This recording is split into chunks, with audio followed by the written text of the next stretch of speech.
तो good evening to all of you and welcome to India's largest learning platform UPSC CSC in Hindi. Unacademy के इस बेहतरीन platform पर मैं प्रदीप कुमार सिंह आप सभी का स्वागत करता हूं। तो आप लोग फटाफट से जुड़ जाइए अपनी इस क्लास में।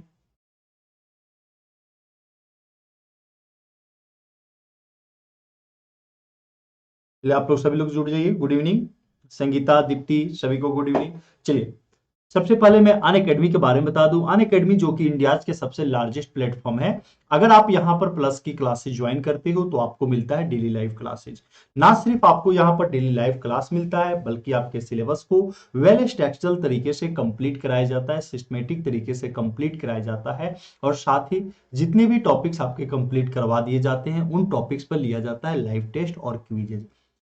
तो उन सभी के सभी अच्छा सभी के सभी टॉपिक्स पर लाइव टेस्ट लिया जाता है, क्विजेज होता है, ताकि आपको यह पता लग जाए, अनुमान हो जाए कि आपने कितनी अच्छी तरीके से तैयारी की है, रिवीजन करने की आवश्यकता है या नहीं है। एक दो बार रिवीजन भी हो जाए इसी टेस्ट के बहाने। और मिलता है अनलिमिटेड एक्सेस, आप जितनी बार चाहो उतनी बार अपनी क्लासेस को करने के लिए यहां पर स्वतंत्र होते हो। अगर हम लोग देखें तो आप लोग गूगल प्ले स्टोर पे जाइएगा। गूगल प्ले स्टोर पर जाने के बाद वहां से आप लोग अन अकेडमी लर्निंग ऐप को डाउनलोड कर लीजिएगा। जब आप लोग अन अकेडमी लर्निंग ऐप को डाउनलोड करोगे तो यहां पर दिया गया होगा सर्च बटन। इस सर्च बटन में आपको एक नाम सर्च करना है और वह नाम कौन सा है? प्रदीप कुमार सिंह। कौन सा नाम है? प्रदीप कुमार सिंह। जब आप लोग इस नाम को सर्च करोगे तो यहां पर मेरे द्वारा स्पेशल क्लास में, जो कि सभी बच्चों के लिए फ्री ऑफ कॉस्ट होता है, यहां पर इतिहास की प्रीलिम्स लेवल की क्लासेस कराई गई है। तो आप सभी बच्चे यहां पर जाकर इतिहास प्रीलिम्स लेवल की प्राचीन, मध्यकालीन और आधुनिक तीनों पार्ट वहां पर आप लोग को मिल जाएगा, जो कि प्रीलिम्स लेवल पे पूरी तरीके से फोकस है। अगर हम लोग देखें अन अकेडमी के बारे में और कुछ पॉइंट मैं अपने बारे में बता दूं। मेरा नाम प्रदीप कुमार सिंह है और मैं 2 बार अभी तक इंटरव्यू में पहुंचा हूं। अन अकेडमी पर प्लस की क्लासेस ज्वाइन करने से आपको यहां पर 100 से भी ज्यादा टॉप एजुकेटर मिल जाते हैं जिनके साथ आपको पढ़ने का मौका मिलता है। और यहां पर अगर हम कोर्सेज देखें तो 15,519 से भी ज्यादा कोर्सेज लॉन्च किए जा चुके हैं। इतनी बार इतनी कोर्सेज कंप्लीट हो चुके हैं वहां।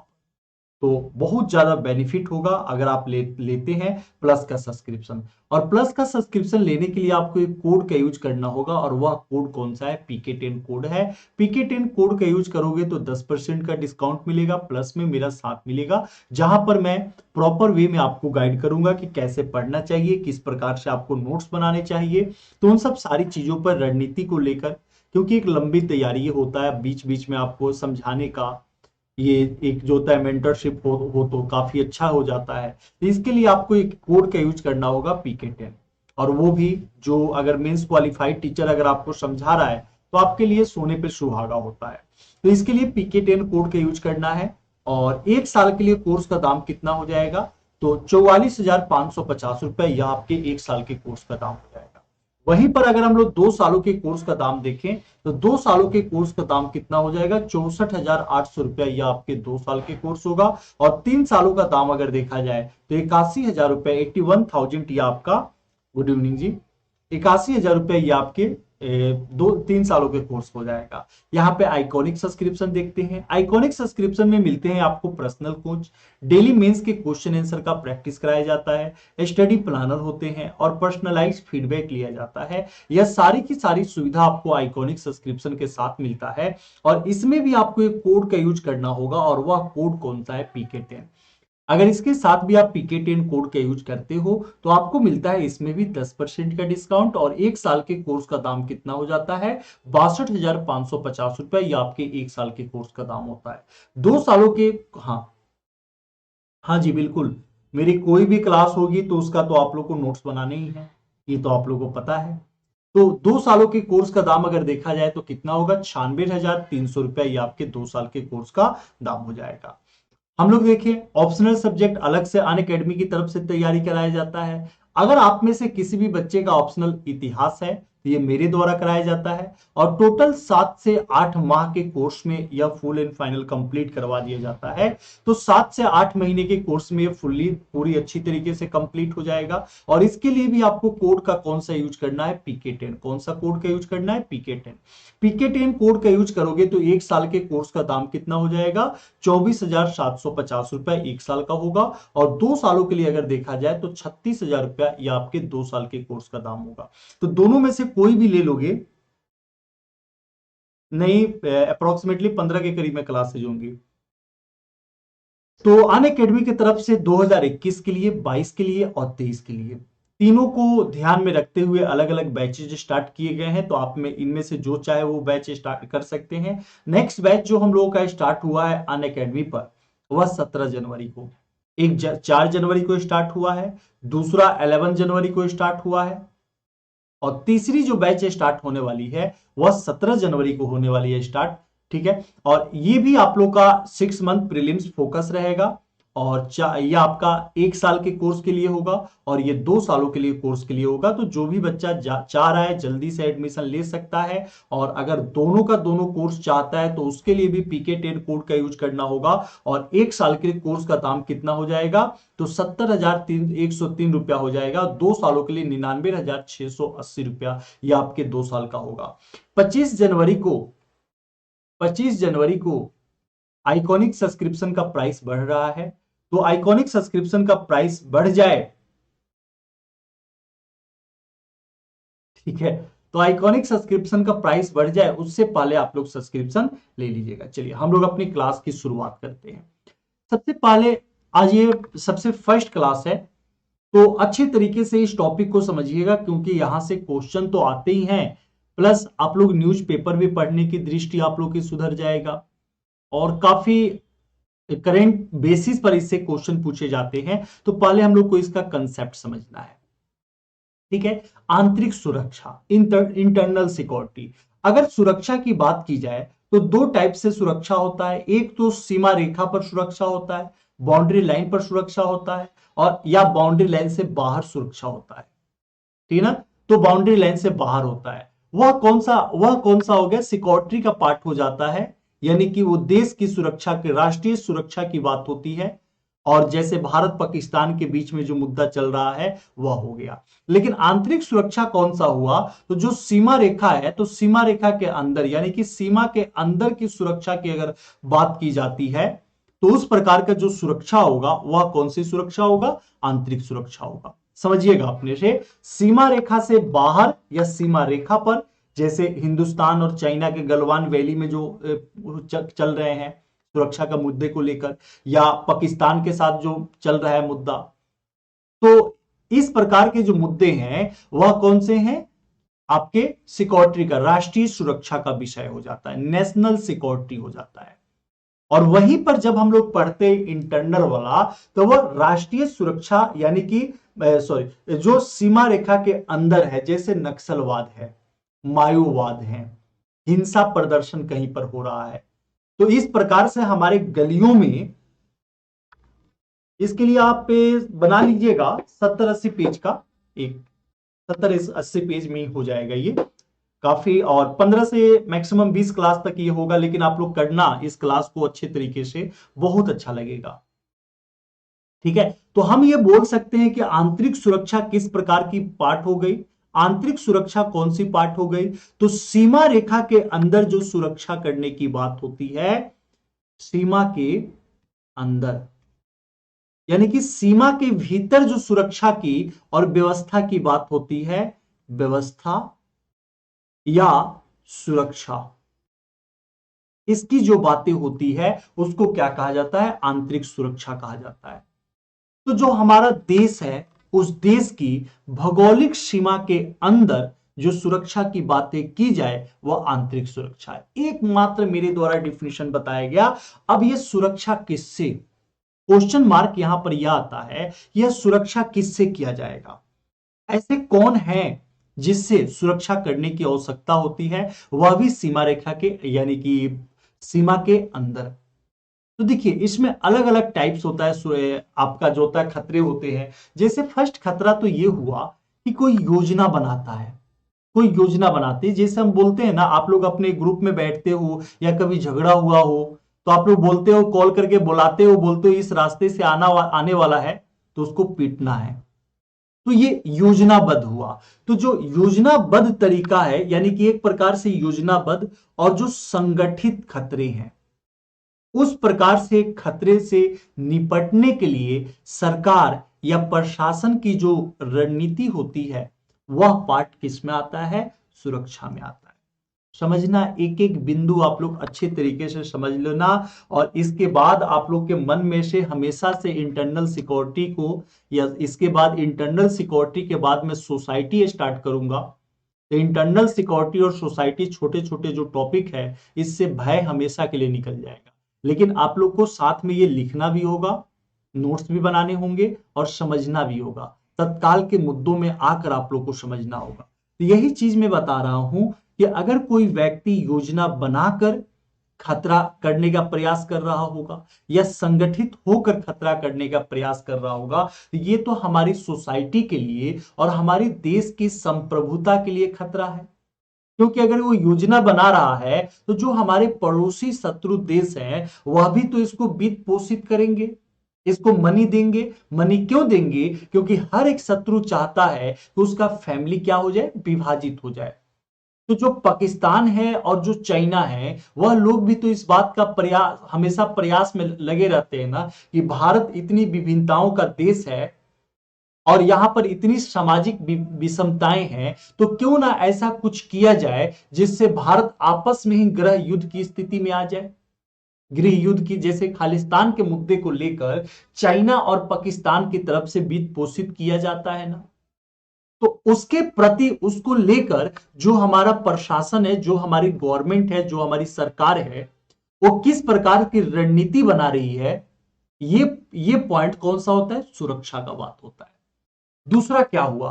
अनियंत्रित, मतलब बिना नियोजन किए हुए अचानक से क्या हुआ? अफवाह हुआ। जैसे अभी आप लोग अखलात वाला या कोई भी जो होता है, अभी वहां पे बंबई महाराष्ट्र में साधुओं को भी मारा गया, तो वो अफवाह हुआ कि ये धन लेके भाग रहे, चोरी करके भाग रहे हैं। वास्तविक ऐसा था नहीं। लोगों के मन में क्या हुआ? एक प्रकार से गुस्सा है, लोग दौड़ रहे हैं, पीटना शुरू कर दिए और उसमें उनके हाथों से हत्या भी हो जाती है, उनको पता भी नहीं चलता। तो इस प्रकार से अनियंत्रित हो और या अनियोजित हो या अफवाह के द्वारा प्रेरित हो, अगर इस प्रकार की घटनाएं अगर होने वाली है, तो उस प्रकार की घटनाओं से जो हिंसा होने वाली है, उससे हमारे देश की सुरक्षा करना। तो सेकंड हम लोग को यही पढ़ना है। देखिए, ये सिलेबस का पार्ट हो जाएगा आंतरिक सुरक्षा का। एक तो हम लोग योजनाबद्ध वाला करके पढ़ेंगे, नक्सलवाद, माओवाद, इस प्रकार से। और ये वाला हम लोग पढ़ेंगे मॉब लिंचिंग वाले। तो मॉब लिंचिंग वाले जो चल रहे हैं, यानी कि भीड़ के द्वारा उकसाकर किसी की हत्या करवा देना, तो ये हम लोग सेकंड नंबर वाले पॉइंट पे बनाएंगे। हाँ जी, बिल्कुल पूरी यूनिट होगी, बस आप लोग ज्यादा से ज्यादा संख्या में आए, क्योंकि अब तो ये जीएस का पार्ट है आप लोगों का, तो इसमें तो मिनिमम 50 चाहिए ही। हाँ, दूसरा यहां क्या है कि सुरक्षा का यहां पे अगर देखा जाए तो एक मनोवैज्ञानिक क्या है? दबाव भी है। जैसे एग्जाम्पल, न्यूज चैनल वाले हैं, तो जो न्यूज चैनल वाले हमारे हैं, वह इतना ज्यादा भय का माहौल कायम कर देते हैं, बता बताकर सांप्रदायिक, जैसे हिंदू और मुस्लिम के बीच में इतनी ज्यादा, कोई हिंदुओं के बारे में बुराइयां कर रहा है, कोई मुस्लिमों के बारे, जैसे दिल्ली दंगा हुआ था।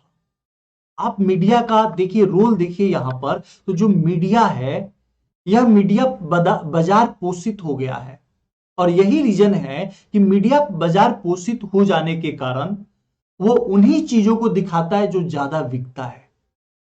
तो एक प्रकार से हमारे समाज में भय का वातावरण कर देना, और इंसान जब भयभीत होता है तो वह भी हिंसा का पार्ट हो जाता है।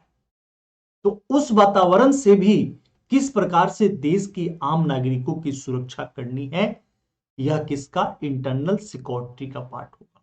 और एक पॉइंट हम लोग को और पढ़ना है इसी में, ये 3 पॉइंट हो गया ना, फर्स्ट, सेकेंड, थर्ड, और एक पॉइंट हम लोग को चौथे नंबर पर भी जानना है, साइबर सुरक्षा। कौन सा? साइबर सुरक्षा। आजकल अगर देखा जाए, अभी व्हाट्सएप के द्वारा ही न्यू पॉलिसी लाई गई, तो भारत सरकार का यह फर्ज बनता है, प्रशासन का यह फर्ज बनता है कि भारतीय जो आवाम है, भारत के जो नागरिक हैं, इनके अधिकारों का किस प्रकार से रक्षा किया जाए। ठीक है, तो साइबर यानी कि दूसरे देश के लोग भारतीयों की जानकारी को वो ले जाकर मार्केट में बेच ना पाए। एक और हम लोग यह भी देखते हैं कि भारत के अंदरूनी हिस्सों में भी साइबर कांड किए जाते हैं। कॉल आएगा कि आपका सिम ब्लॉक हो, आपका एटीएम कार्ड, आपका डेबिट कार्ड, आपका क्रेडिट कार्ड, आपका अकाउंट ब्लॉक हो चुका है और मैं इस बैंक से बोल रहा हूं, अगर आप चाहते हैं तो आप पर एक ओटीपी जाएगा, नंबर जाएगा, वो नंबर आपको बताना होगा। तो जो अनपढ़ लोग हैं, जो समाज के जागरूक कम हैं, जो अपने काम से मतलब रखे हुए हैं, वो फट से बता देते हैं विश्वास, और उनका अकाउंट बैलेंस उड़ जाता है। तो इस प्रकार से भी आम लोगों को किस प्रकार से सुरक्षा दिया जाए, यही क्या है, हमारे सिलेबस का पार्ट है, आंतरिक सुरक्षा का। तो हमें मुख्यतः इन्हीं तीनों प्रकार के पॉइंट्स पे चर्चा करना है। आ रहा है समझ में आप लोगों को? आतंकवाद, हाँ,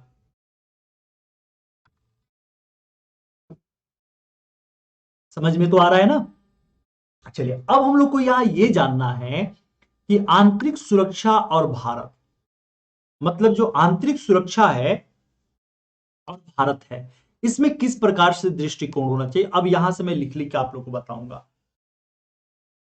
ठीक है, आंतरिक सुरक्षा के मामले में भारत के मुख्यतः दो प्रकार के दृष्टिकोण होता है। हाथ में यहां लिखते हुए चलिएगा कि जो आंतरिक सुरक्षा है, इस आंतरिक सुरक्षा के मामले में, आंतरिक सुरक्षा के मामले में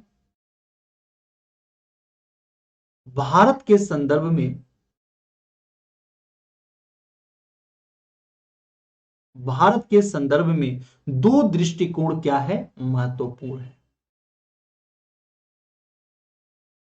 दो दृष्टिकोण क्या है, महत्वपूर्ण है। और वो दोनों के दोनों दृष्टिकोण कौन सा है? एक तो है आंतरिक और दूसरा कौन सा है, बाह्य। बाहर का या बाह्य, दोनों को आप अच्छे तरीके से समझना। शायद अगर समझ में ना आए तो जरूर एक बार आप लोग मैसेज कर देना। ठीक है, हाँ, जामतारा मूवी भी आई हुई थी, वेब सीरीज आई थी जामतारा पे। तो उसी प्रकार से साइबर सुरक्षा को लेके अगर हम लोग आंतरिक सुरक्षा को देखें, यानी कि आंतरिक पार्ट पे अगर हम लोग नजर डालते हैं, तो हम लोग यह पाते हैं कि जो भारत है, यह बहुजातीय है। भारत जो है, यहां पर कास्टनिज्म बहुत ज्यादा है, सिर्फ कास्टनिज्म, और बहुत धार्मिक संप्रदाय है भारत में। सबसे ज्यादा मात्रा में कास्टनिज्म भी है, और जितने लोग हैं वो अलग अलग धर्मों से भी संबंधित है। एक ही गांव में अलग अलग धर्म से संबंधित बहुत सारे लोग या देखने को हमें जो होता है मिल जाते हैं। अच्छा, दूसरा पॉइंट अगर देखा जाए, तो हमारा जो भारत है, ये यहां पर सामाजिक सामाजिक असमानताएं हैं, असमानता बहुत ज्यादा है। इसको मैं इंटरलिंक करूंगा, सिर्फ आप लोग साथ में लिखना, और मैं इसको समझाऊंगा कि मैं क्या बताने का प्रयत्न कर रहा हूं, आप लोग को समझ में आ जाएगा 100%। ठीक है, तीसरा पॉइंट अगर हम लोग देखें, तो भारत में आर्थिक विषमता क्या है, बहुत ज्यादा है। विषमता क्या है, ज्यादा है। और यही रीजन है कि भारत में जो धनी मनी है, वह अपने से नीचे वाले का शोषण ज्यादा करते हैं। एक प्रकार से हम कह सकते हैं कि यह क्या है, सापेक्षित वंचन है। ये सापेक्षित वंचन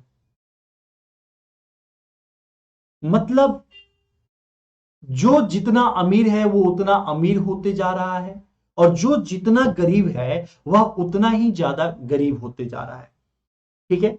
तीसरा अगर हम लोग प्रॉब्लम देखते हैं कि सबसे बड़ा भारत का आंतरिक प्रॉब्लम क्या है, तो भारत की तीसरी सबसे बड़ी आंतरिक प्रॉब्लम है सरकारी तंत्र का स्वरूप।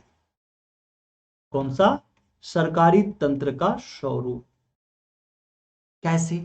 सरकारी तंत्र का स्वरूप कैसे? तो जो पुलिस है, पुलिस प्रशासन जो है वह जनता के सेवक है, ना कि जनता के शासक है।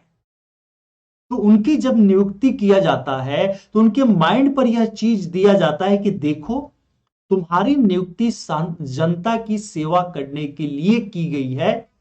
जबकि सरकारी तंत्र यानी कि सरकारी बाबू लोग जितने भी हैं, हम लोग के बिहार में यही कहा जाता है कि सरकारी बाबू हैं, तो गवर्नमेंट जॉब वालों को, तो वो लोग जैसे गवर्नमेंट जॉब मिलता है ना, वैसे ही वो लोग अपना अधिकार उच्च समझने लगते हैं और जनता के शासक बन जाते हैं। कोई कंप्लेन लेकर गया तो हमारे किसी भी पुलिस थाने में लिखा हुआ है कि अगर आपके थाने में कोई व्यक्ति आ रहा है तो आप कंप्लेन लिखने से पहले आप उसको पानी पीने के लिए पूछें। ये थाने के रूल में है। आप उसको पहले ठंडा पानी पिलाएं, अच्छे से बातचीत करें।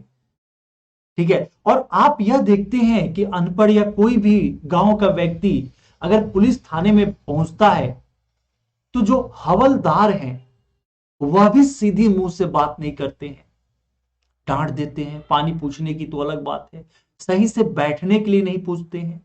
और जबकि यह हुआ है कि उस महाशय को उचित स्थान पर कुर्सी जो होता उपलब्ध कराएं बैठने के लिए। ये थाने के रूल में जब आप लोग का ट्रेनिंग होगा तो उसमें यह चीज सिखाया जाएगा। लेकिन एक कान से सीखकर दूसरे कान से निकाल दिया जाता है। यह हमारे शासन तंत्र का क्या है? कमियां है। और यह स्वरूप है जिसके कारण हमारे यहां इस प्रकार की प्रॉब्लम और ज्यादा भयावह स्थिति में आने लगती है। ठीक है। तो इससे भी हमें क्या है, एक प्रकार से, हाँ चौथा अगर देखा जाए तो कानून को लेकर जितनी भी कानून प्रवर्तन एजेंसियां, जितनी भी कानून प्रवर्तन एजेंसियां की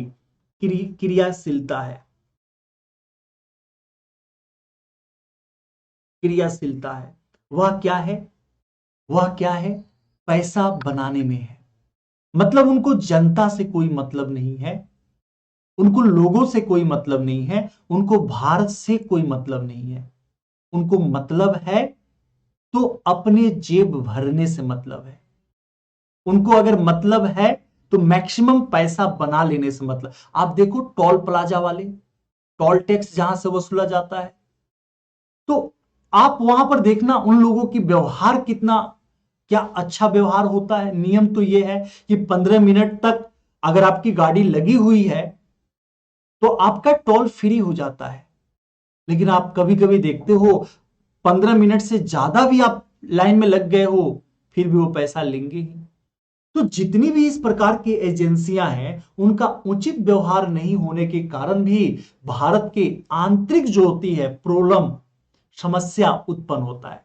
मैंने ये बताया, देखो आंतरिक सुरक्षा के संदर्भ में, मतलब आंतरिक सुरक्षा के संदर्भ में भारत की दो दृष्टिकोण है। एक तो आंतरिक है, एक आंतरिक समस्या है भारत का।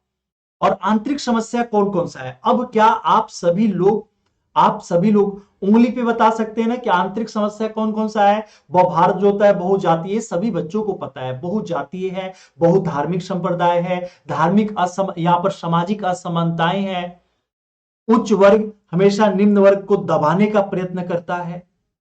ठीक है। आर्थिक रूप से विषमताएं हैं, कोई अमीर है कोई गरीब है, कोई बहुत अमीर है कोई बहुत गरीब है। हम लोग इतनी ठंड में अपने घरों में आराम से कंबल ओढ़ के सोते हैं, हीटर जलाना पड़ता है। और वहीं पर हम लोग देखते हैं वो भी भारतीय हैं, भारत के नागरिक हैं, लेकिन वो रोड पे सो रहे हैं इतनी ठंड में।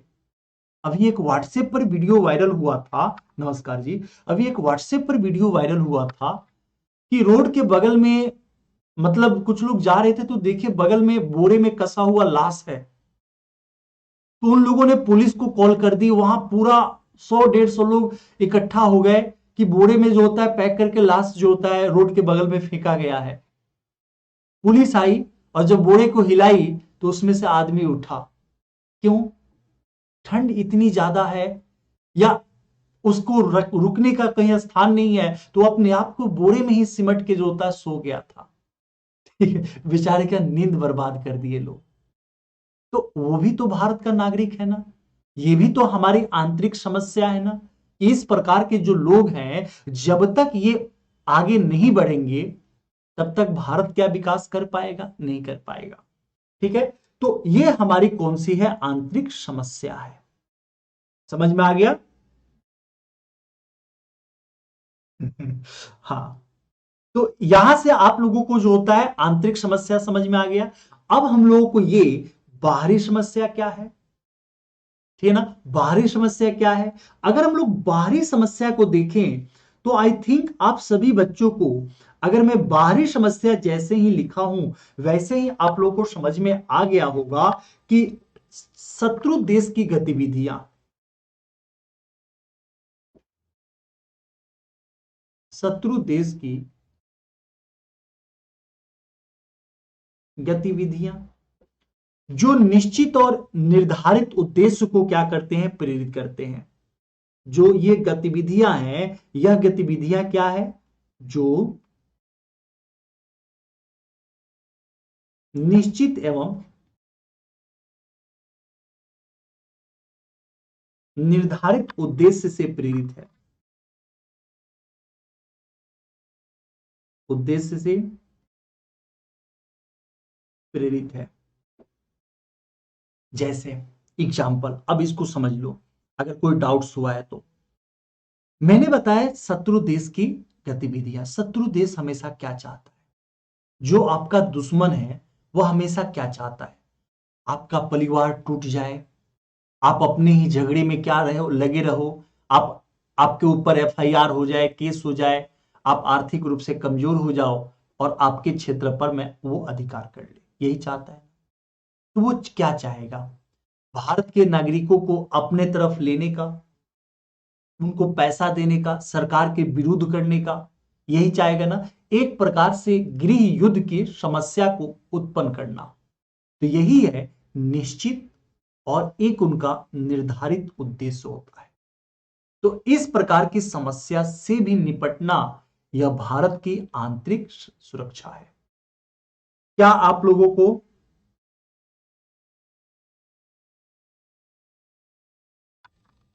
अच्छा, सर ऐसा वीडियो ग्रुप में सेंड कर दिया, अच्छा।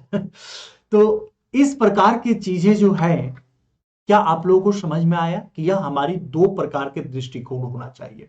अभी सिर्फ मैं सिलेबस को और उनको उनके पार्ट को लेकर मैं आप लोगों के साथ चर्चा कर रहा हूं, और मैं उम्मीद करूंगा कि आप लोग को काफी अच्छा ये सिलेबस लगेगा। आंतरिक सुरक्षा, इंटरनल सिक्योरिटी। अब हम लोग को यह समझना है यहां पर कि जो भारत है,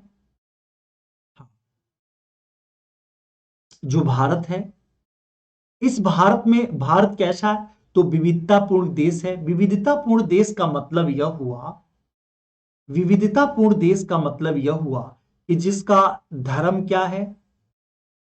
अलग अलग लोगों का अलग अलग धर्म है। यहां पर क्या है? जाति काफी ज्यादा है। यहां पर क्या है? भाषा, लोगों का जितने लोग हैं भाई उतनी भाषा है। और यहां का भौगोलिक यानी कि भूगोल, तो भूगोल भी क्या है? अलग अलग है। तो ये एक प्रकार से भारत विविधतापूर्ण देश है। दूसरा, यहां पर स्तरीयकृत समाज है, यानी कि यहां के लोगों में सामाजिक आर्थिक विविध, सामाजिक आर्थिक विषमता, विषमता बहुत ही ज्यादा है। तो यहां के लोगों की सामाजिक आर्थिक विषमता क्या है? बहुत ज्यादा है। और यही रीजन है कि अब इन दोनों को इंटरलिंक आप लोग को करना है। यही रीजन है कि विभिन्नतापूर्ण देश और सामाजिक आर्थिक विषमता होने के कारण, इन दोनों के कारण, ठीक है, इन दोनों के कारण अगर हम लोग इन दोनों के कारण अगर हम लोग नजर रखते हैं तो यह पता चलता है कि सापेक्षिक वंचना वंचना का भाव उत्पन्न होता है। सापेक्षित, हाँ, नहीं तो सर को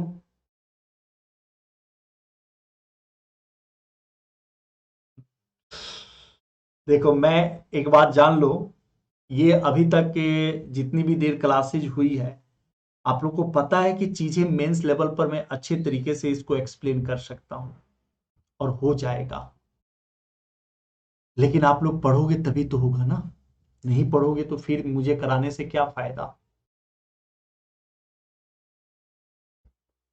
अब इसको हम लोग अच्छे तरीके से समझते हैं, एक एक स्टेप करके हम लोग समझते हैं। सबसे प्रथम स्टेप हम लोग देखते हैं,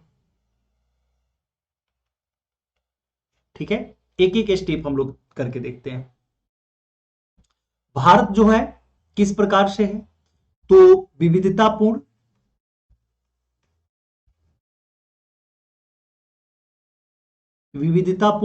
और कैसा है, तो स्तरीकृत समाज है। स्तरीकृत समाज है। स्तरीकृत समाज और विभिन्नतापूर्ण होने के कारण, इन दोनों के कारण क्या क्या होता है, तो इनका सांस्कृतिक वंचना होता है। मैं लाइन समझा दूंगा इसका मतलब क्या होगा। सांस्कृतिक वंचना, सांस्कृतिक वंचना का मतलब ये हुआ कि जैसे मैंने बताया कि धर्म है, जाति है, भाषा है, अलग अलग भूगोल है, भौगोलिक जो होता है, अलग अलग जितने कदम हम चलते हैं उतने कदम में संस्कृति और भाषा, बोलचाल, रहन सहन, ये सारी चीजें क्या होता है, बदलाव हो जाता है। अब कुछ जो दबे कुचले वर्ग हैं, जैसे आदिवासी या निम्न वर्ग, उनके अधिकारों का हनन उच्च वर्गों के द्वारा प्रायः शुरुआती दौर से चलता हुआ आया। ठीक है, जिस क्षेत्र में जो वर्ग अगर मजबूत अवस्था में है तो वह अपने से निम्न वालों का शोषण करने का प्रायः क्या करता है, काम करता है। यह भी बात हम लोग को पता है। तो अगर वह शोषण करने का काम करता है तो क्या उनकी सांस्कृतिक वंचना नहीं हो जाती है, बिल्कुल होती है। दूसरा हम यह भी कह सकते हैं, इनका क्या है, सामाजिक आर्थिक वंचना है।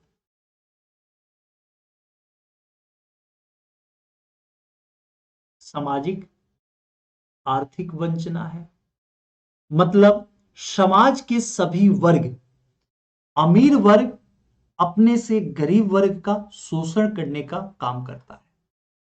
जैसे आपको सबसे ज्यादा गुस्सा किस पर आता है, जब आपकी बाइक जो है एक गलती बीएमडब्ल्यू वाले में हो, लेकिन अगर बीएमडब्ल्यू वाले से टक्कर लग जाए, आपका उस टाइम का रिएक्शन, ठीक है।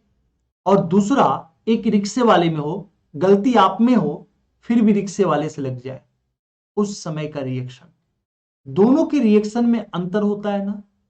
जो बीएमडब्ल्यू से उतरेगा उसके प्रति आप नरम हो जाओगे, गलती भी होगा बोलो कोई बात नहीं, लेकिन आगे से देख के चलाना। और जो रिक्शा वाला होगा उस पर आप अपने हाथ को उठा दोगे, क्यों, क्योंकि आपको पता है यह कमजोर वर्ग है। तो कमजोर वर्ग का शोषण हर एक व्यक्ति कर लेता है, हर एक व्यक्ति करता है। तो इस प्रकार से सामाजिक में आर्थिक वंचना हुआ, वह गरीब और गरीब होते जा रहा है, अमीर और अमीर होते जा रहा है। और अगर इस प्रकार की चीजें हैं, जैसे यहां पर देखिएगा कि जो शक्तिशाली लोग हैं, जो पैसे देने वाले हैं, हरियाणा साइड में आप मैक्सिमम या हर एक क्षेत्र में हो गया है, वह पैसे देकर भी गवर्नमेंट जॉब प्राप्त कर लेते हैं या कोई बिजनेस खड़ा कर लेते हैं। लेकिन जिसके पास पैसा, मैं लिखवा दूंगा, चीजें मैं लिखवा दूंगा, हाँ, तो अगर हम लोग यह देखें कि जिसके पास पैसा नहीं है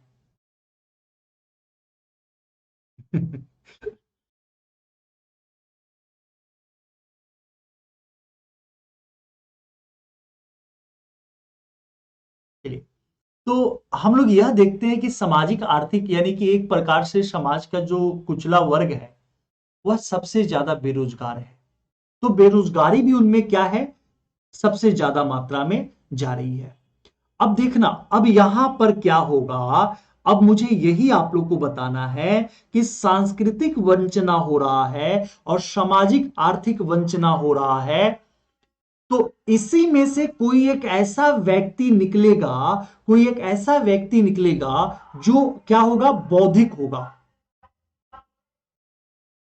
क्या होगा, बौद्धिक होगा, मतलब इन्हीं इन्हीं समूह में से कोई एक ऐसा व्यक्ति होगा जो पढ़ा लिखा होगा। और जो ये व्यक्ति पढ़ा लिखा होगा वह अपने समुदाय को क्या करेगा, समुदाय को क्या करेगा, संगठित करेगा। अपने समुदाय को क्या करेगा, संगठित करेगा। और संगठित करने के बाद यह अब दबाव डालेगा, जो गवर्नमेंट ऑफ इंडिया है, जो सरकार है, तो अब इसके द्वारा सरकार पर क्या किया जाएगा, दबाव डाला जाएगा। है ना, यह क्या करेगा, दबाव डालना शुरू करेगा, शुरू करेगा सरकार पर। और दबाव किस प्रकार से, दबाव यह होगा कि उसके प्रति गवर्नमेंट क्या हो, संवेदनशील हो। उनके प्रति सरकार कैसे होने चाहिए, संवेदनशील हो। यह हमेशा क्या करेगा, यह चाहेगा कि उसके प्रति सरकार क्या हो, संवेदनशील हो। तो यह हमेशा क्या चाहेगा, संवेदनशील। एक बार फिर से अच्छे तरीके से आप लोग समझ लीजिए, इस पॉइंट को लिख लेना यहां पर कि यह हमेशा दबाव डालना शुरू करेगा। देख लो कि उनके प्रति सरकार क्या हो जाए, संवेदनशील हो जाए। क्या आप सभी बच्चों को समझ में आया, लिख लिए हो साइड में? नहीं, 6 बजे क्लास है हिस्ट्री ऑप्शनल की। हाँ, चलिए, तो ये स्टेप प्रथम हुआ कि समाज क्या, सांस्कृतिक वंचित वाले लोग जो हैं और सामाजिक आर्थिक जो वंचित लोग हैं, यह सभी मिलकर सरकार पर संगठित होकर यह दबाव डालना चाहेंगे। तो इसे ही, यही जो है एक प्रकार की समस्या के रूप में उत्पन्न हो सकता है। दूसरा स्टेप,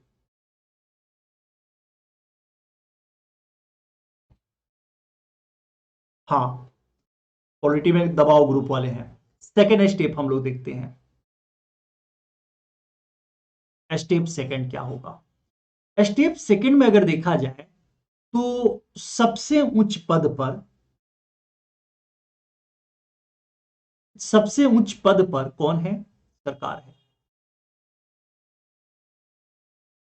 सबसे उच्च पद पे कौन है, सरकार है। और सबसे ज्यादा अगर देखा जाए तो समुदाय है, समुदाय है। अब इस समुदाय में दो प्रकार से है। एक तो समुदाय का, हर एक समुदाय का अपना हित है, जो कि हित समूह के रूप में काम करते हैं और वह हमेशा सरकार पर अपने हितों की पूर्ति करने के लिए दबाव डालते रहते हैं। तो वह क्या होते हैं, दबाव समूह कहलाते हैं। ठीक है, हर एक समुदाय की आवाज होती है कौन, सरकार। ये हमें पता है। समुदाय अपनी आवाज को कहां तक पहुंचाने का प्रयत्न करता है, अपने आवाज को कहां तक पहुंचाने का प्रयत्न करता है, तो सरकार तक। क्योंकि यहां पर समुदाय की जो संवेदनशीलता है, समुदाय की जो संवेदनशीलता है, यह संवेदनशीलता सरकार ही उसको सॉल्व कर सकती है, ये इनको पता है। तो समुदाय की संवेदनशीलता हमेशा किससे जुड़ी हुई है, सरकार से जुड़ी हुई है। और इसमें मध्यस्थ की भूमिका, यानी कि इसकी आवाज को सरकार तक पहुंचाने में जो भूमिका निभाते हैं वह कौन से हैं, इसमें मध्यस्थ कौन कौन से होते हैं। तो इसमें मध्यस्थ है राजनीतिक दल। कौन है, राजनीतिक दल। दूसरा इसमें मध्यस्थ कौन है, मीडिया है। और तीसरा अगर हम लोग देखते हैं तो तीसरा समाज के उच्च वर्ग है। यहां समझो, सर ये क्लास जीएस के लिए है तो है नहीं, ऑप्शनल वालों के लिए है नहीं जी अक्षय जी, ये तो जीएस पेपर थर्ड के लिए है ना। आप लोग भी ना कमाल करते हैं इंटरनल सिक्योरिटी के टॉपिक आप लोग नहीं पढ़े हो क्या? जीएस पेपर के लिए है ये, ऑप्शनल के लिए थोड़े है। हाँ अक्षय जी, यह सभी बच्चों के लिए, अभी बहुत सारे बच्चों को पता ही नहीं है कि ये हमारे जीएस का पार्ट है, इसीलिए नहीं आ रहे हैं। अब चूंकि ये मेंस का ज्यादा टॉपिक कवर करता है, तो इसीलिए यहां पर हम लोग जो पढ़ रहे हैं ना, ये थोड़ा सा हम लोग डेप्थ में जाकर एनालिसिस कर रहे हैं चीजों को। तो आप लोग कीजिएगा जरूर। यहां समझो मेरे मेरे द्वारा क्या बताया गया। मेरे द्वारा ये बताया गया कि देखो, सबसे उच्च उच्च कौन होते हैं? सरकार होती है, गवर्नमेंट होती है। और एक है समुदाय। क्योंकि समुदाय की संवेदनशीलता सरकार से जुड़ी हुई होती है, उनको यह बात पता है कि हमारे हक में कोई काम कर सकती है तो वह कौन है? गवर्नमेंट है। और यही रीजन है कि यह जो समुदाय है अपने आवाज को सरकार तक पहुंचाने का प्रयत्न करती है, पहुंचाती है। और इनके आवाज को पहुंचाने में मुख्यतः कौन से हैं? राजनीतिक दल हैं, मीडिया है और समाज है, सरकार तक पहुंचाने में। ये लाइन, ये पॉइंट्स आप लोग को समझ में आया? मतलब आवाम की आवाज सरकार तक पहुंचाने में जो मध्यस्थ है, इनकी क्या है? सबसे महत्वपूर्ण भूमिका पहले से ही बनी हुई आ रही है। तो आप बोलोगे सर जी ये तो हम लोग को पता ही है, इसमें आप बताना क्या चाह रहे हो ये बताओ आप, है ना? हम लोग नहीं समझ पा रहे कि आप कहना क्या चाह रहे हो। तो मैं तो अभी समस्या ही बता रहा हूं कि किस प्रकार से आंतरिक प्रॉब्लम उत्पन्न हो रहा है। सुरक्षा सुरक्षा तो बाद में बताऊंगा, लेकिन पहले तो मैं तो ये बताऊंगा ना कि किस प्रकार से प्रॉब्लम उत्पन्न हो रहा है। तो अब देखो क्या है, सबसे प्रथम पॉइंट पर देखा जाए कि समुदाय की बातों को सरकार तक पहुंचाने में जो अहम भूमिका निभा रही है वह कौन सी है? राजनीतिक दल। तो सबसे प्रथम बार अगर हम लोग देखें राजनीतिक दल की भूमिका पर, क्योंकि समुदाय को इस राजनीतिक दल पे तो बहुत विश्वास है ना, तो ये राजनीतिक दल पे हम लोग देखते हैं एक बार। अगर हम लोग राजनीतिक दल को देखें तो वर्तमान परिस्थितियों में यह जो राजनीतिक दल है यह जन केंद्रित नहीं है, जन केंद्रित नहीं है। जन केंद्रित नहीं है मतलब सर जी, मतलब यह हुआ कि यह जनता के लिए और जनता से नहीं है। मतलब ये भी हमें समझ में नहीं आया ना कि क्या बताना चाह रहा हूं मैं। मतलब यह आप खुद देखना, जितने लीडर खड़े होते हैं क्या वह जनता के द्वारा चुने गए नेता होते हैं या पार्टी विशेष के द्वारा चुने गए होते हैं? है ना? क्या हमारे अपने लोगों में से होते हैं? नहीं ना, वह बाहरी तत्व भी आकर शामिल हो जाते हैं। तो क्या यह जनता के लिए जो होता है नहीं, यानी कि जन केंद्रित तो है नहीं राजनीतिक दल। तो ये है किस पर?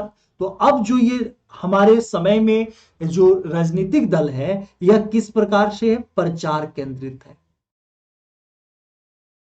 किस प्रकार से है? प्रचार केंद्रित है। ठीक है, प्रचार केंद्रित। मतलब दिल्ली में केजरीवाल गवर्नमेंट अगर कोई काम करती है तो वह आंध्र प्रदेश में, अरुणाचल प्रदेश में, महाराष्ट्र के पेपरों में वो अपने बारे में छपवाएगी कि दिल्ली में मैंने ये किया, दिल्ली में मोहल्ला क्लिनिक, दिल्ली में 80,000, 3 लाख मैंने वो सीसीटीवी कैमरा लगवा दिया, ये सब ऐड करेगी। हर हर मोदी, घर घर मोदी, ये ऐड होगा, लोगों की जुबान पर जाएगा। तो ये सरकार तो पूरी तरीके से प्रचार पर विश्वास करने लगी है, लोगों के लिए नहीं। तीसरी सबसे प्रमुख बात ये है कि यह चुनाव जीतने के लिए, इनके द्वारा चुनाव जीतने के लिए क्या किया जाता है? धन बल, पैसे लोगों में बांटना शुरू कर दिया जाता है, या किसी किसी को डरा धमकाकर भी, बाहुबल, और तीसरा अगर देखा जाए तो प्रचार प्लस प्रबंधन। इनकी क्या करते हैं, ये रणनीति अपनाते हैं।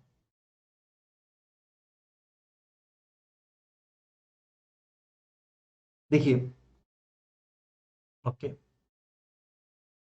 सर, बिजनेसमैन ऑफ वो सब नहीं आएगी।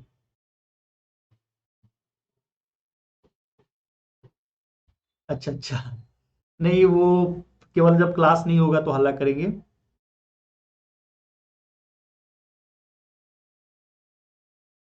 सर उनके पर भी लोग नहीं देख रहे हैं क्यों? हाँ ममता दीदी पैसे बांट रही है। अब जैसे ये बंगाल से है टिया, तो बंगाल के बारे में बता रही है। हर एक व्यक्ति, हर एक बच्चा जानता है कि जैसे ही चुनाव आता है, नेताओं के सुर बदल जाते हैं, नेताओं के हाथ बदल जाते हैं। सीधा यही आता है ना, फोटो चिपका हुआ, हाथ जोड़े हुए, ये आता है। इस प्रकार की चीजें हो जाती है। यहां पर काम क्या है, समुदाय की आवाज को सरकार तक पहुंचाना। और इनकी में नीति इस प्रकार से है, तो क्या समाज के लोगों में आक्रोश की भावना नहीं आएगी? यही तो हमारे आंतरिक सुरक्षा का पॉइंट हो जाएगा ना। यही तो हमारी आंतरिक समस्या है ना, कि लोग अपने कामों को सही तरीके से नहीं कर रहे हैं। तो एक तो पॉइंट्स हम लोग को समझ में आ गया यहां पर।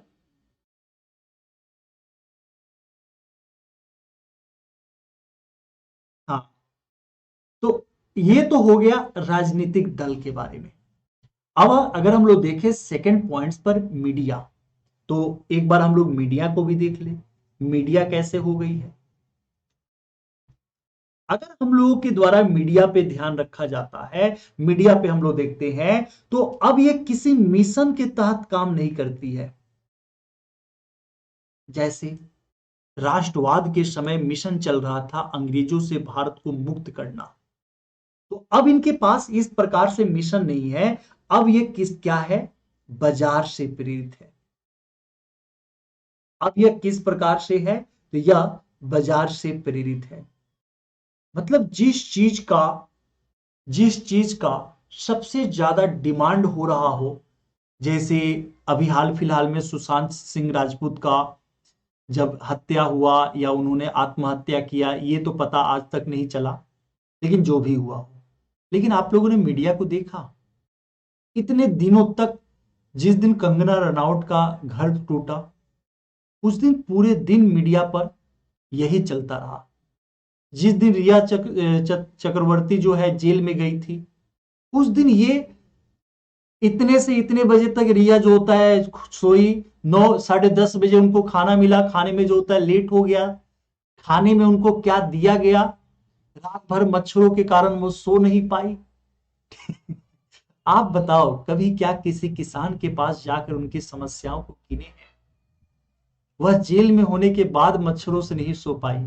और जो हमारे किसान हैं, वह तो अपने खेतों में डालकर पशुओं से रक्षा करने के लिए खेतों में डाल के सो जाते हैं, खेत में अकेले, किसी भी चीज का डर और भय नहीं।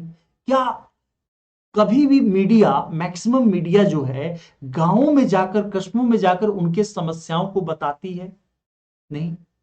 अभी यह जो ये कृषि बिल वाला चल रहा था, उन्होंने केवल बॉर्डर इलाकों में जहां जहां आंदोलन हुआ था, उन आंदोलनों को दिखाती रही, लेकिन मंडियों में जाकर उनकी समस्याओं को क्या कभी गिनाई या बताने का प्रयत्न की? नहीं ना। मतलब हम इस बात को बिल्कुल कह सकते हैं कि जो अभी वर्तमान की मीडिया है, यह मीडिया मुख्यतः क्या है, शहरीकृत है। हम बोल सकते हैं ना, यह मीडिया पूरी तरीके से क्या है, शहरीकृत है। और यह कभी भी ग्रामीण क्षेत्रों में अगर देखा जाए, तो इस मीडिया के द्वारा ग्रामीण क्षेत्रों में से जो भी शोषित वर्ग है, जो भी शोषित वर्ग है और जो वंचित वर्ग है, जो भी वंचित वर्ग है, क्या कभी इनका आवाज उठाती है? नहीं। और अगर आवाज नहीं उठाएगी, तो ये भी तो हमारी मीडिया के कार्य क्रियाकलापों में क्या है, कमी है। और कहीं ना कहीं इस कमी के कारण भी समाज में प्रॉब्लम क्रिएट होता है, समस्या आता है। और इन्हीं समस्याओं के जड़ में हमें भारत की आंतरिक सुरक्षा को पढ़ना होगा। आंतरिक सुरक्षा ये नहीं कि कोई बहुत अलग टॉपिक है, बहुत सारी चीजों को जान, ऐसा नहीं है। हमें पहले समस्या को गिनना होगा, हमें पहले समस्या को देखना होगा कि हमारे पास समस्या है क्या और ये समस्या क्यों हो रहा है। आप सभी बच्चे जब एडिटोरियल पढ़ते हो, द हिंदू का एडिटोरियल पढ़ते हो, तो एडिटोरियल में इन्हीं सब समस्याओं पर बार बार फोकस किया होता है और इन्हीं समस्याओं से आपका यूपीएससी उठाकर क्वेश्चन पूछ देता है और हम लोग बता नहीं पाते हैं। तो अब शायद आप लोग के माइंड पर आते जाएगा। तो जो मध्यस्थ है, जो समुदाय की आवाज को सरकार तक पहुंचाने वाले हैं, उनमें से राजनीतिक दल की भी विफलता को हम लोगों ने देखा। उनमें से मीडिया को भी हम लोग देख रहे हैं कि यह मीडिया सही तरीके से अपने कार्यों को नहीं कर पाने के कारण, नहीं करने के कारण कहीं ना कहीं समाज में एक प्रकार से असंतोष व्याप्त हो रहा है, असंतोष चल रहा है। और यही असंतोष हमारी विद्रोह की प्रवृत्ति ले लेता है, तो आंतरिक सुरक्षा का मुद्दा हो जाता है। तीसरा पॉइंट हम लोग आते हैं नागरिक, यहां पर समाज के बारे में। ठीक है, नागरिक, यहां पर जब समाज कहा जा रहा है तो यह समाज कौन सा है? नागरिक समाज। किस प्रकार का समाज हुआ? नागरिक समाज। अगर हम लोग नागरिक समाज को देखें, ठीक है, तो यह नागरिक जो समाज है यह कैसा है? शहर केंद्रित है, पूरी तरीके से क्या है? शहर केंद्रित है, मतलब शहरों पर केंद्रित है। गांवों की समस्या कभी भी इनको पता नहीं चल पाता है और ये पूरी तरीके से शहर केंद्रित है। इन्हीं के साथ कौन से वर्ग भी जुड़ जाते हैं? मध्यम वर्ग। कौन से वर्ग जुड़ जाते हैं? मध्यम वर्ग भी जुड़ जाते हैं। ठीक है, ये लोग काम क्या करते हैं? ये लोग काम करते हैं कि कैसे हमारा टैक्स बच जाए, किस प्रकार से हमारा टैक्स बच जाए। जैसे मैं एग्जांपल दे रहा हूं, आप लोगों के सामने मैं एक एग्जांपल दे रहा हूं कि ये जो हमारा समाज है, जैसे हम लोग हैं, हम लोग भी तो समस्या के जड़ हैं। हम लोग भी तो समस्या के जड़ हैं। आप बताना, आप कभी भी किसी कहीं दुकान पर जाते हो, सामान लेते हो, तो क्या आप बोलते हो कि मेरा प्रिंटेड जो होता है आप वो दो, मतलब कि जो भी सामान मैंने खरीदा है इसका बिल दो, प्रिंटेड बिल दो? नहीं ना, आप कैश में उसको दे देते हो।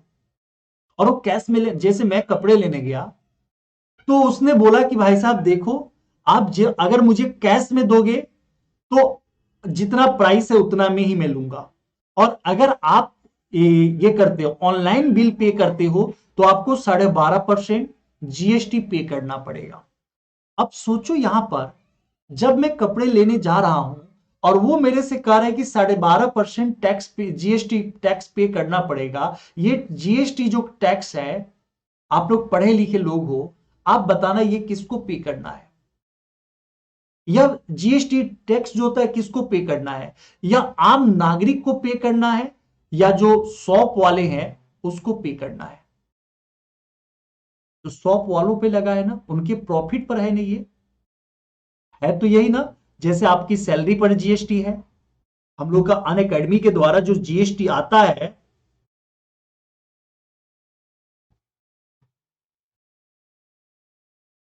कोई बात नहीं है, लेट हो गए हैं तो हाँ, लोगों को भी इंटरटेनमेंट चाहिए। हाँ, इस शॉप को करना पड़ेगा, लेकिन आप देखना शॉप वाले जीएसटी आप ही में लगा देंगे। तो अगर यहां पर वो 12.5% रख के कह रहा है, यानी कि वो चाहता है कि उसकी आमदनी में से टैक्स ना देना पड़े। वो हमेशा, समाज का जो व्यक्ति है वो हमेशा क्या चाहता है? टैक्स किस प्रकार से बच जाए, यही चाहता है। चाहता है ना। ये जो शहर केंद्रित और मध्यम वर्ग है, जो नागरिक समाज है, यह नागरिक समाज क्या करती है? एनजीओ का गठन कर देती है। एनजीओ का गठन कर देती है, और एनजीओ का गठन करके ये क्या करती है? पैसा कमाती है। मतलब यह समाज के मुद्दों को उठाने का काम नहीं करती है, यह नागरिक या समाज या हमारी सोसाइटी इस प्रकार से काम नहीं करती है। और यही रीजन है, इसका काम क्या है, इसका काम है कि समुदाय के आवाज को सरकार तक पहुंचाना, समुदाय के आवाज को सरकार तक पहुंचाना, और यह आवाज को पहुंचाने में क्या है, असक्षम है। हाँ, इसलिए तो ये हमारे समाज में क्या है, व्याप्त बुराइयां हैं, जिन बुराइयों के कारण कहीं ना कहीं असंतोष की भावना उत्पन्न होती है। आप लोगों ने इसको लिख लिया क्या?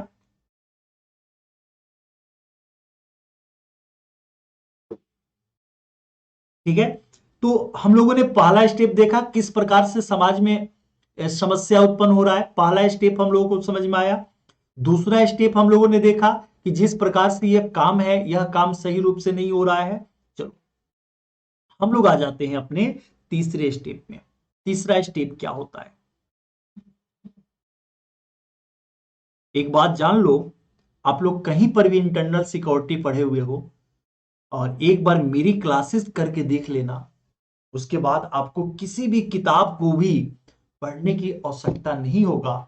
आप लोग स्वयं जानकार हो जाओगे कि हाँ किस प्रकार से लिखना है, आप लोग का दिमाग खुद काम करने लगेगा। ठीक है, तो नोट्स मेरे क्लास का बनाओ और देखो कितना मजा आएगा क्लास में। लेकिन कंटिन्यूटी आप लोगों की भी होनी चाहिए और पढ़ो अच्छे तरीके से। ठीक है, चलो अगर हम लोग तीसरे चरण में देखते हैं, तो हमें यह पता है कि जो लॉ एंड ऑर्डर बना हुआ है, जो कानून बना हुआ है, इस कानून का, इस कानून को लागू करने का जो दायित्व है, जो दायित्व है, यह दायित्व किसका है, राज्य पुलिस का।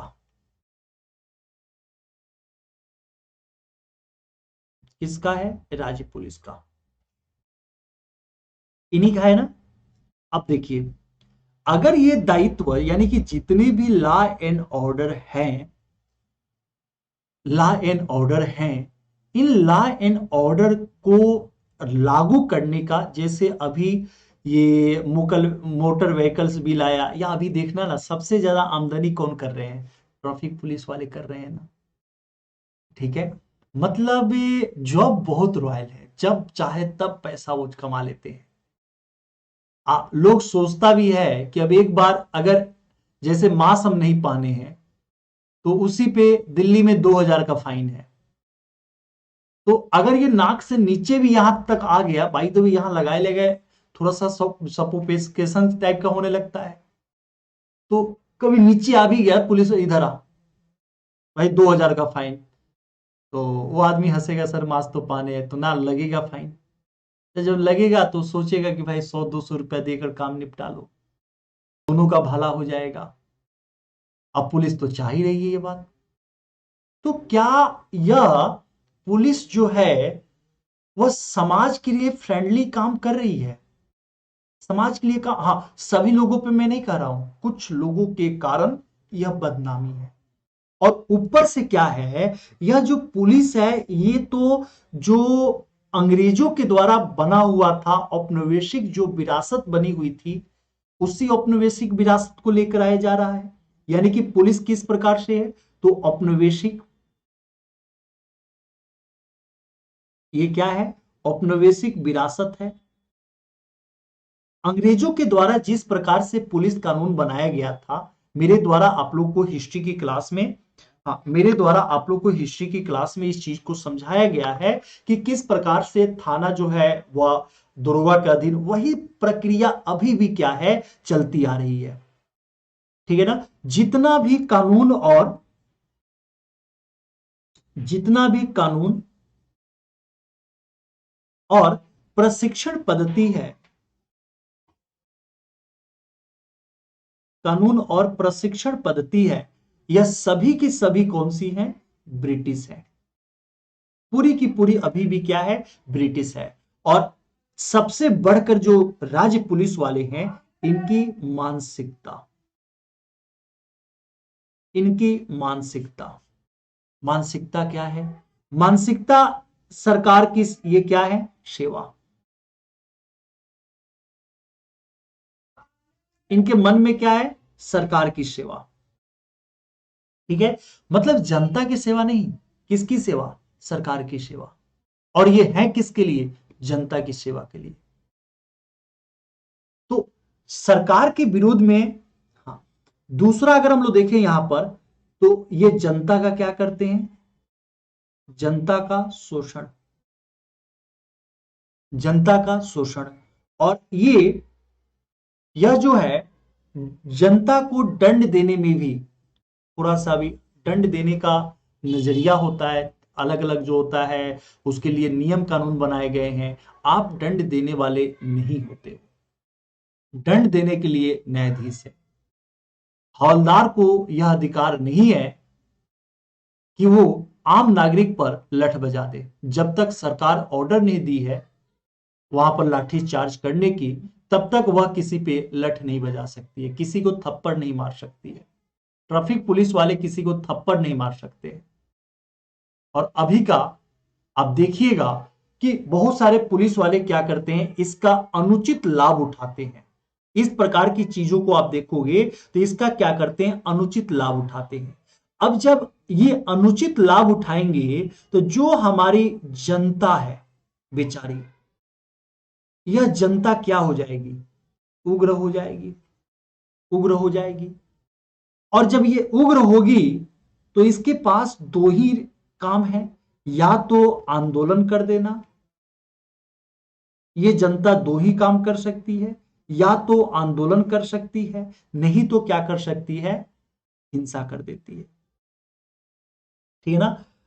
हिंसा अगर ज्यादा रूप में हो गया, अच्छा 50 सेकंड पीछे चल रहे हैं, कोई बात नहीं। हिंसा अगर ज्यादा हो गया तो अब यहां पर अगर हिंसा ये ज्यादा हो रहा है, कभी कभी यह संगठित रूप से होने लगते हैं, संगठित रूप से होने लगते हैं।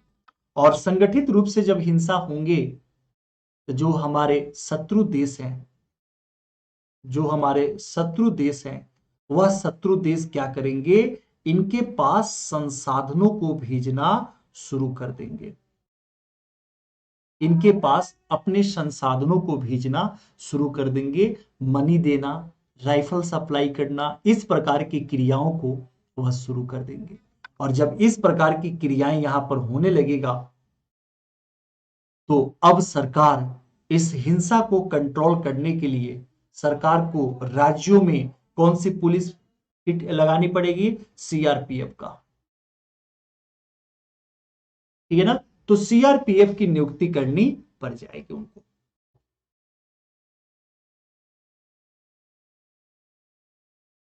हाँ हाँ हाँ, उस चीज को मैं बता रहा हूं अक्षय जी, अभी जस्ट मैं उस चीज का चर्चा करने वाला हूं। आप लोग कहीं से भी पढ़े हो, किसकी नियुक्ति ये कर लेगी? तो सीआरपीएफ की नियुक्ति कर देगी। बस इतना पॉइंट जानिए, इनको लेकर आई थिंक अब आप लोग को समझ में आ जाएगा।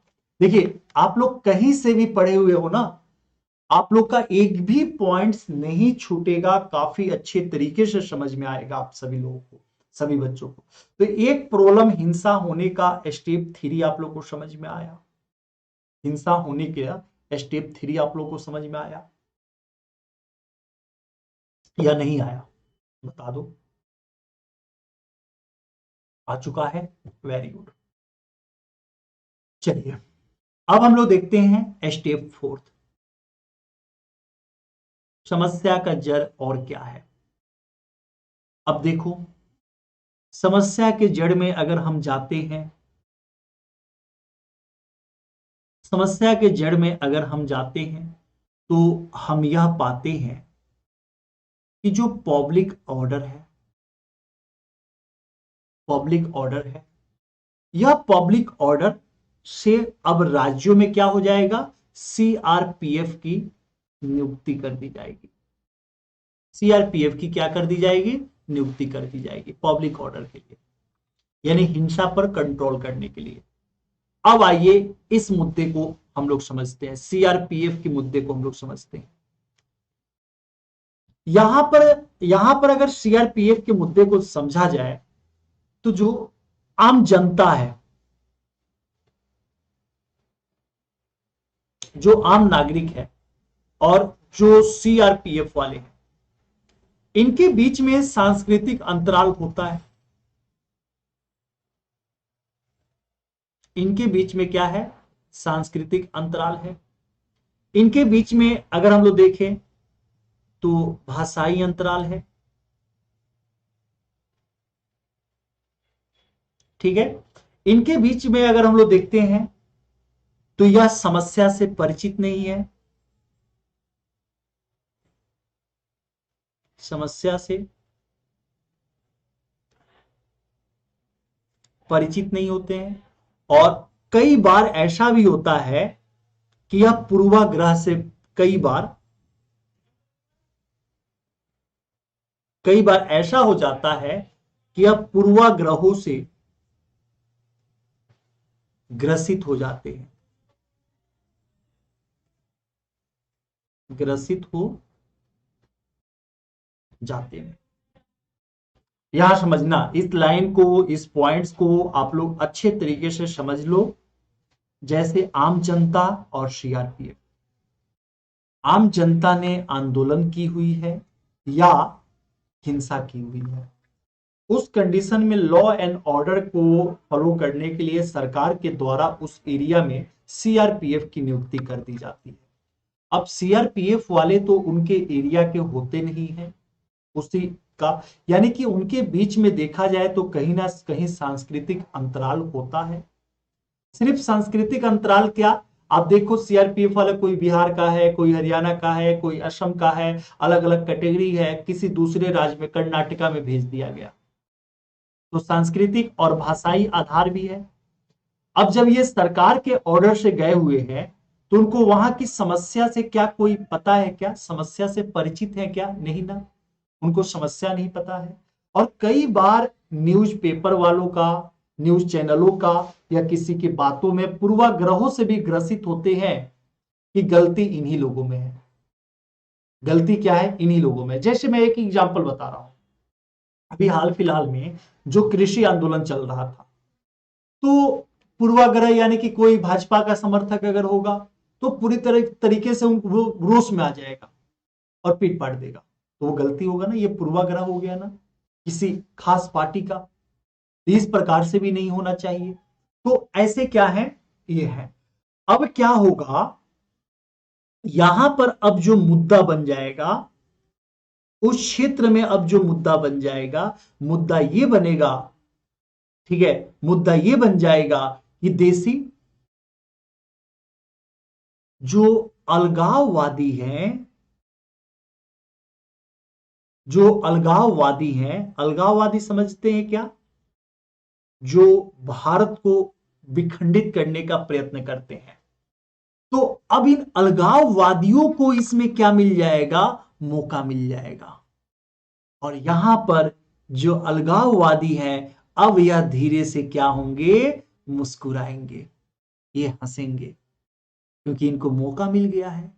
और ये मौके का फायदा उठाकर अब ये अलगाववादी क्या करेंगे? इसको देसी वर्सेस विदेशी, इसका मुद्दा बना देंगे। ठीक है, देसी वर्सेस विदेशी का इनके द्वारा क्या कर दिया जाएगा? मुद्दा बना दिया जाएगा। जैसे हाल फिलहाल में कश्मीर की घटनाओं को आप देख सकते हो कि कश्मीर में भारत का अंग होने के बाद भी वहां के अलगाववादियों के द्वारा भारत का अंग स्वीकार ही नहीं किया गया और भारतीयों को विदेशी बना दिया गया, भारतीय सैनिकों को विदेशी बना दिया गया। तो ये उस मुद्दे को यहां से आप जोड़कर, ठीक है ना? हाँ, जी जी, बिल्कुल बिल्कुल। तो वही मुद्दा मैं बता रहा हूं कि अब यहां पर ये क्या करेंगे? देसी और विदेशी, इन दोनों का मुद्दा यहां पर क्या कर देंगे? ये बना देंगे। और जब देसी और विदेशी का मुद्दा बन जाएगा तो अब यहां पर सशस्त्र हिंसा आरंभ हो जाएगा।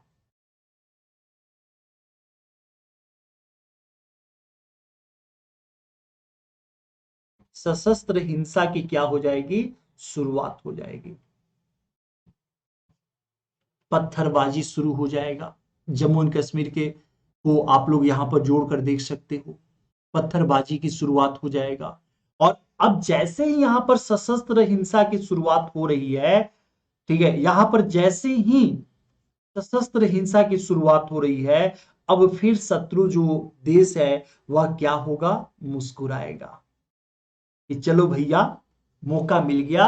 और अब यहां पर जो विदेशी शत्रु हैं, जो विदेशी शत्रु हैं, अब विदेशी शत्रु इसका फायदा उठाना शुरू कर देंगे।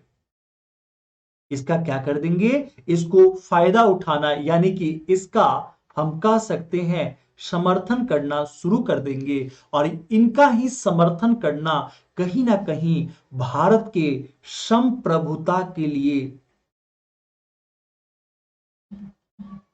संप्रभुता के लिए क्या हो जाएगा, खतरा हो जाएगा। तो कहीं ना कहीं भारत के संप्रभुता के लिए क्या हो जाएगा, खतरा हो जाएगा। क्या ये लाइन, ये पॉइंट्स आप लोग को समझ में आया कि नहीं आया? ये लाइन, ये पॉइंट्स आप लोग को समझ में आया कि नहीं आया, एक बार बता दो आप लोग।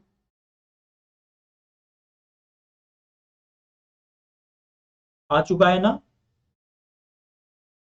ये जो मैं समझाने का प्रयत्न किया हूं, इतनी सारी बातें जो मैं बोल रहा हूं, क्या आप लोगों को समझ में आ रहा है या नहीं आ रहा है?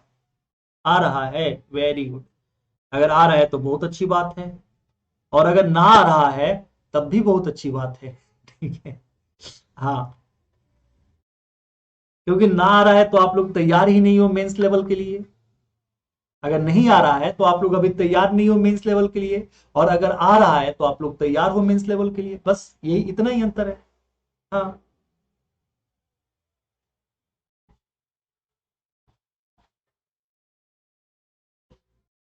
कंडीशन कितना खराब होने पर, कंडीशन खराब यानी कि वहां पर अगर आप देखो तो मतलब कि आपस में भिड़ंत शुरू हो जाती है स्थानीय पुलिस या आम लोगों में। जैसे दिल्ली का उपद्रव हो गया था, या कोविड-19 के लिए भी कहीं पर जब डॉक्टर्स जा रहे थे तो वहां के आम नागरिक हिंसा शुरू कर दे रहे थे, तब सीआरपीएफ को बुलाना पड़ जाता है।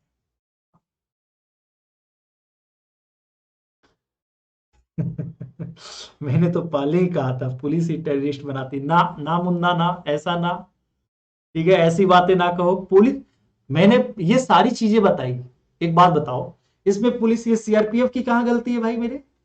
सीआरपीएफ अपना वो तो काम कर रही है ना, उसको पता ही नहीं है, सांस्कृतिक अंतराल है, भाषाई अंतराल है, समस्या से वो परिचित नहीं है, किसी पूर्वाग्रह से ग्रसित है वो। ठीक है, तो इसमें इस बेचारे की क्या गलती है? ये तो अपना काम कर रही है ना, मरने के लिए गई हुई है, तो इसमें इसकी क्या, इसकी थोड़ी कोई गलती है? गलती तो उसकी है ना जिसने इस समस्या को उत्पन्न होने दिया है। सजा तो उसको मिलना चाहिए।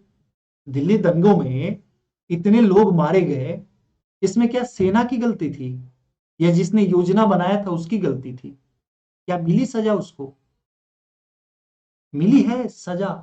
नहीं ना। तो वो कौन है, उनको पहचानना है जो इस प्रकार, यही पूरी की पूरी मैं समस्या बता रहा हूं मुन्ना, और गलतियां ऐसे कर रहे हो लोग ना।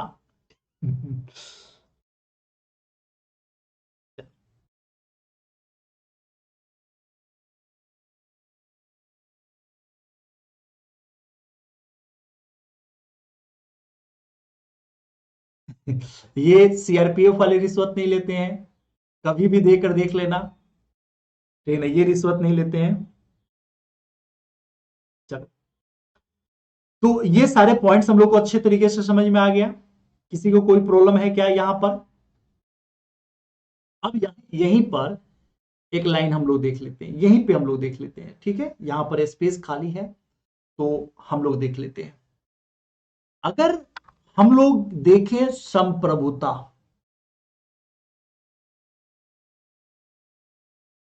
हम लोगों के द्वारा ये जरूर देख लिया गया कि भारत की संप्रभुता पर किस प्रकार से खतरा हुआ, जब विदेशी शत्रु देशों के द्वारा सपोर्ट किया जाने लगा तो यह खतरा क्या हो गया, बढ़ गया। ये हम लोगों के द्वारा देखा गया।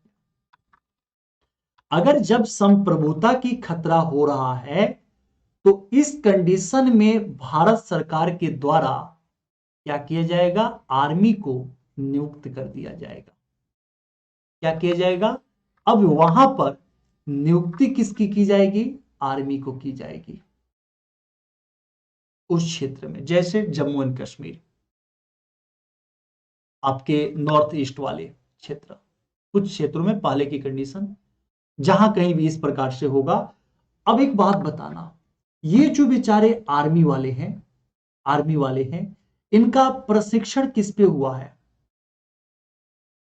अगर हम लोग देखें, इनका जो प्रशिक्षण हुआ है, यह प्रशिक्षण पूर्ण रूप से, पूरी तरीके से युद्ध के लिए हुआ है, ठीक है ना। और नागरिक, हाँ, अगर हम लोग देखें इसका प्रशिक्षण, अगर हम लोग देखें तो सीमित युद्ध के लिए तो प्रशिक्षण इनका कभी भी नहीं किया गया है। नागरिक क्षेत्र में,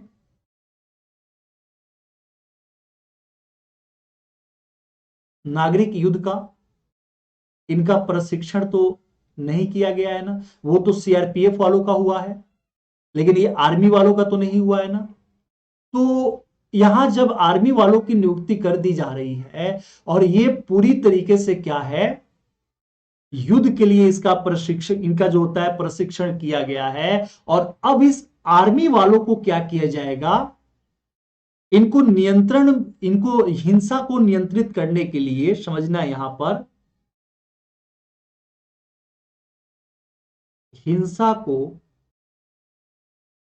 नियंत्रित करने के लिए कुछ विशेष शक्तियां प्रदान कर दी जाएगी।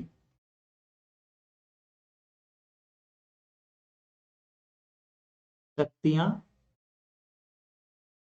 प्रदान कर दी जाएंगी। अब समझो कि अगर इनको नियंत्रण को, यानी कि वहां के हिंसा को नियंत्रित करने के लिए जो एक विशेष प्रकार की शक्तियों को प्रदान कराया जाएगा, उसी शक्ति को क्या कहा जाता है, आस्फा। क्या बोला जाता है, इसको मैं डिफाइन करूंगा, इसका अलग टॉपिक ही है, तो उसमें हम लोग पढ़ेंगे, आंतरिक सुरक्षा में ही है, तो उसको हम लोग आगे पढ़ेंगे। बस इतना आप समझ जाओ कि सैनिकों को नियंत्रित करने के लिए एक विशेष प्रकार का उनको शक्ति प्रदान किया जाता है, जिसको क्या बोला जाता है, आस्फा बोला जाता है। और ये आस्फा कहीं ना कहीं, कहीं ना कहीं जनता और सरकार, गवर्नमेंट ऑफ इंडिया, तो जनता और सरकार इन दोनों के बीच की खाई को क्या करेगा, इन दोनों के बीच की खाई को बढ़ा देगा। क्या कर देगा, बढ़ा देगा। Example Jammu and Kashmir, example Jammu and Kashmir.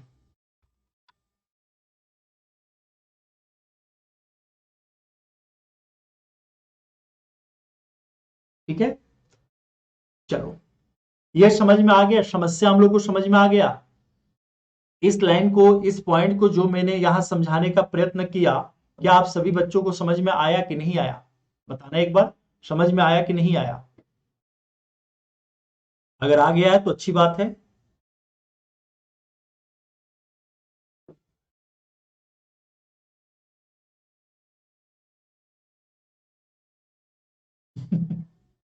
हाँ, चलिए, अब हम लोग को ये जानना, ये सभी समस्या हम लोगों ने देख लिया। ये जितने भी पॉइंट्स मेरे द्वारा आप लोग को बताया गया है स्टेप करके, वह सभी के सभी पॉइंट्स क्या है, समस्या है, हम लोगों ने देख लिया। अब यहां क्वेश्चन ये आता है कि आंतरिक सुरक्षा के प्रति जितनी भी समस्याएं मेरे द्वारा बताया गया है, उनके प्रति सरकार का क्या प्रयास होना चाहिए, और सुरक्षा बलों को इनके प्रति क्या रणनीति होनी चाहिए। समझे, क्या होनी चाहिए, ये अब हम लोग को देखना है। लेकिन आज की क्लास में हम लोग नहीं देखेंगे, इसको हम लोग देखेंगे नेक्स्ट क्लास में। तो जाने से पहले आप लोग लाइक जरूर करना, अपने फ्रेंड सर्कल में जरूर शेयर करना ताकि मैक्सिमम लोग देखें इस क्लास को, अगर अच्छा लगा है तो। और सब्सक्रिप्शन लेते हुए एक कोड का यूज जरूर करना, PK10। और इसको मैं करवा देता, लेकिन इसलिए बंद किया क्योंकि आप सभी बच्चों को पता है कि 6 बजे से हम लोग का हिस्ट्री ऑप्शनल की क्लास होने वाली है। तो 6 PM में हम लोग हिस्ट्री ऑप्शनल पढ़ेंगे। तो उम्मीद करता हूं कि ये क्लास, जो कि आज फर्स्ट क्लास था, आप लोगों को समझ में आया होगा और कोई डाउट्स नहीं होगा। ऐसा टाइटल में GS पेपर थर्ड लिखवा दूं, ठीक है जी। हम्म,